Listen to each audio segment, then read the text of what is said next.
Thanks for pressing play. Brian here, Fitzpatrick's Garage, Dublin Road, Kildare. I want to show you this car here, Honda Civic. This is a sedan model, but it's a really nice premium DTEC version. In this video, we're going to have a look around the features on the outside of this car, we're going to have a look at the features on the inside, and we're going to go for a drive as well.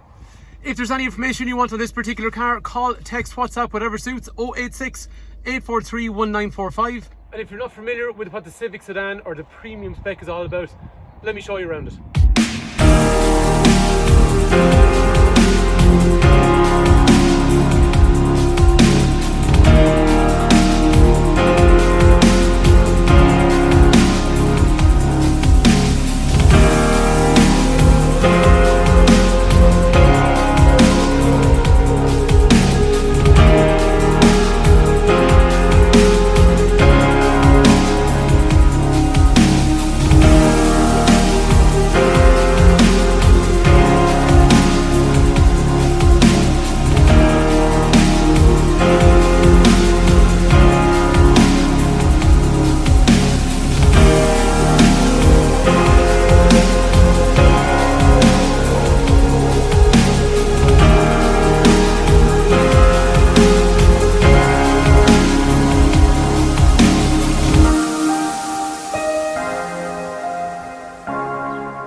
So if you want something that's got a really nice specification and something that's a little bit different than everything else on the road and something that's really economical, then keep watching because this could very well be your next car.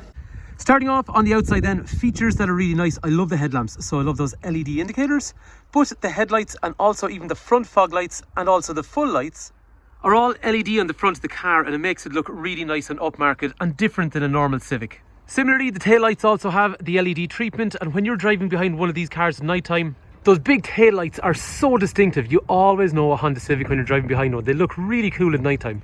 And while I'm completely biased, I think the front of the car is very distinctive as well when you see them driving towards you on the road. Look, don't take my word for it. You will see them on the road. I think they really stand out in a nice way.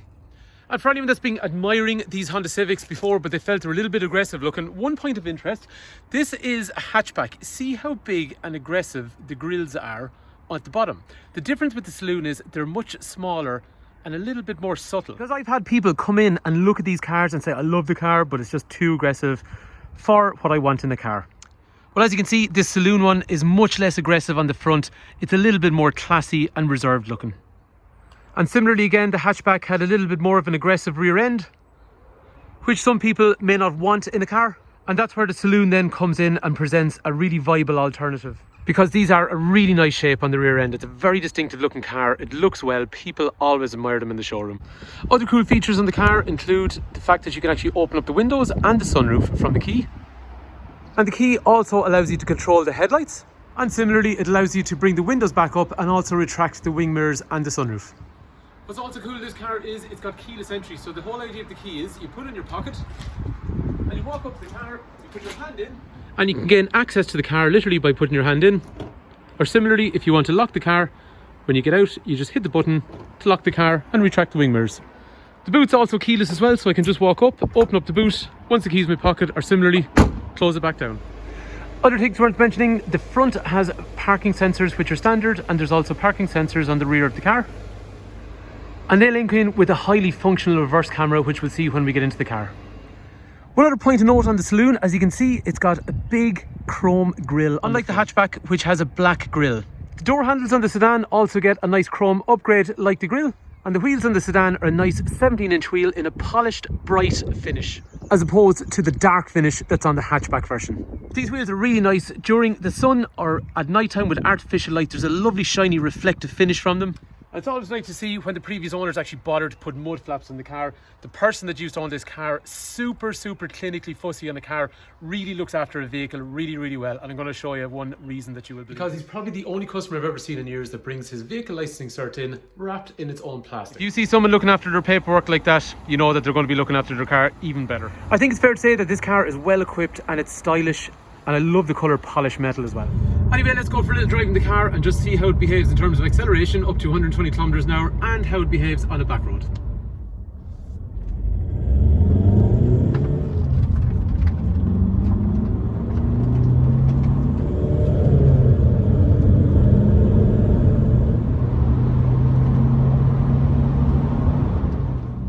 these cars sit lovely on a back road as well because they're really wide. So this Civic is much wider than the old one. They're quite long and they're quite low as well, and you get a lovely low driving position in them. So back roads like this with lots of twists and turns and bumps and compressions just makes you feel really confident in the car, and that's what makes it enjoyable. You don't have to go fast to have fun, you just have to engage with the car. So while this engine is super economical, it's got 300 newton meters of torque, so you can still have a bit of a rip in it. Power in this car, 120 brake horsepower, torque 300 newton meters, realistic fuel efficiency around 60 or so miles per gallon, road tax 180 euros, but it's a really light engine, so it makes the front of the car really nimble, so that's why it's enjoyable to drive, and because it weighs less, it means less drag, which means more acceleration. So moving on to the inside, the boot is absolutely massive in this car, and it's actually bigger than its hatchback counterpart. One thing people worry about sometimes on saloon cars is awkward objects. So in these you can actually fold down the seats. So by pulling that lever, the rear drop down and then you end up with a load area. That's useful if you've got long awkward objects. Moving on to the back of the car then, there is that lovely leather interior. This car has really no wear, but then again, it is an almost new car, so you'd expect it. Black leather, excellent condition throughout. Show you, this has got premium audio, which means there's a speaker, subwoofer and another speaker. There's a speaker in the front door, there's a tweeter in the front door, and there's another speaker up above on the dash as well. So there's a good sound system in this car overall. In terms of size of the rear of the car, if I sit into the car, to sit behind, actually sitting behind me is a little bit further forward, but anyway, this is the kind of legroom I'm going to have, and this is the kind of headroom I'm going to have, and it's a nice place to be. Nice comfortable leather with a big armrest here, and then I've got 3 head restraints, 3 3-point safety belts, and I've got ISOFIX on either side. And we have one of these cars at home. They're really easy to use, the ISOFIX of these Honda Civics. One other point to note is, while you do have kangaroo pockets in the rear of the car, one thing that's quite unusual and unique to this premium, it also has heated rear seats with 2 settings, which is pretty damn rare in cars these days. The pedals down below are aluminium, usual electrics for windows and mirrors that you'd expect, and then there is nice leather interior again, in really nice condition all the way throughout. This car, if it comes to condition, I'm 100% happy that anyone who comes to look at it will be happy. The seat has height adjustment and there's lumbar support for your lower back. To harden up the bottom part of your back on long journeys, it really does make a difference, but it's also on the passenger side, and that is quite rare on cars as well, so lumbar support for the passenger as well. One cool feature on these cars then is this here, which is a blind spot indicator. So if someone is literally sitting on your quarter panel and they're outside of their your visual field in the mirror, it's going to warn you if you go to change lane, and they're right there where you can't actually see them. So it's really cool. But there's a mega amount of safety on this car, which revolve around this area to here and also this area here. And towards the end of the video, I'm going to go through what's called Honda Sensing, which encompasses all the other safety features on the car. This car's also got a push button start because it's got keyless entry. The clocks are big and bright in this car, and as you'll see, this one has covered just about 21 or so thousand kilometers. And it's got a detailed trip computer here, so using this button here, I can toggle through information like average speed, fuel efficiency, how much fuel is left in the car, current speed zones, speed signs, and again, you'll see that is to do with the safety Honda Sensing setup, and also things like audio and Bluetooth. Like the rear of the car then, you're going to have heated seats in the front, and down through here then we have wireless charging. So if you've got QI technology on your phone, drop your phone there and it'll just charge. Word of warning on those wireless charging pads, it works about half as quick as a normal USB kind of setup from your wall of your house. Down here there's another USB to charge, and also there is more USB connectors down in through here. So again, that is going to be more useful for things like Apple CarPlay and Android Auto, which means you can basically take all the information off your phone and put it up onto the screen here if you're using an Android device or an Apple device. Really, really cool. You have Garmin navigation here in the car already, which is very, very nice, but Google Maps through the smartphone connection is even better. And this car's got a pretty neat reverse camera as well, so it's got different modes and it's telling you the direction of travel, and you can zoom in and zoom out, but it's also got cross monitor. So there's a couple of wee sensors on the back, so basically when you're reversing out of somewhere, so this here is showing me what's in my visual field, that's fine, but if something's outside the visual field, it's actually going to tell me that I've got something coming from the left or coming from the right, kind of not unlike the lane or the blind spot indicator that we talked about already. Very useful when you're backing out of a blind driveway. The climate control then is manually manipulated from here, but we do have some automatic functions, and also it's touch and swipe if you wanted to be as well. The rear view mirror of the car is also electrochromatic, which means it darkens itself if someone drives up behind you at night time, and because this is premium, we also get a tilt and slide sunroof. Slide and tilt sunroofs are pretty rare in cars these days. I love a sunroof, it lets loads of light into the car, and it's nice when the weather's nice too.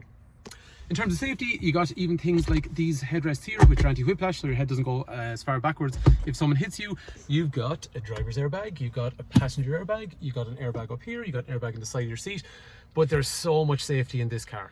This little panel on the steering wheel here plays a massive role in safety on this particular car. Let's face it, roads are really busy these days and people are really busy too. So people are really tired with so much traffic, there's bound to be incidents. Well, this kind of car, it's going to help you stay safe. Starting off, the headlights have high beam support and they're fully automated, and so are the wipers. When you're driving through a country area, then the headlights will be on full.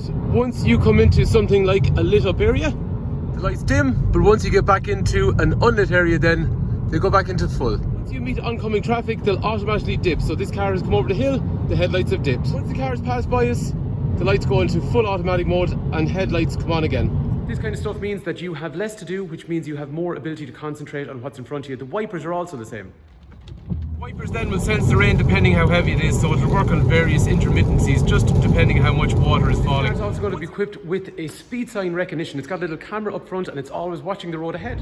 In this case then, as we're about to leave the town, we move from a 50 into a 60 zone, which the car is recognised, and actually it's a very short 60 zone, and then we move into an 80 zone.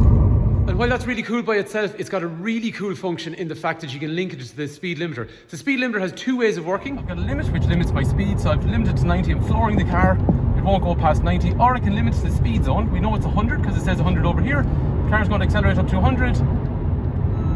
And now it's telling us that we're exceeding the speed limit. We're going to slow down to 100, I'm going to floor it again, and it keeps telling us that we're exceeding. I'll tell you now that it's going to save you a speeding fine one of the days, but there's other things on this car that are going to try and keep you on the road as well. The lane change warning, so we have the assist up here, but the warning is down here. And it just means if I drift into the white line, you can see the vibrating steering and it's pushed us back, but it's not actually trying to keep us. What it's doing is just going to keep ping-ponging from left to right.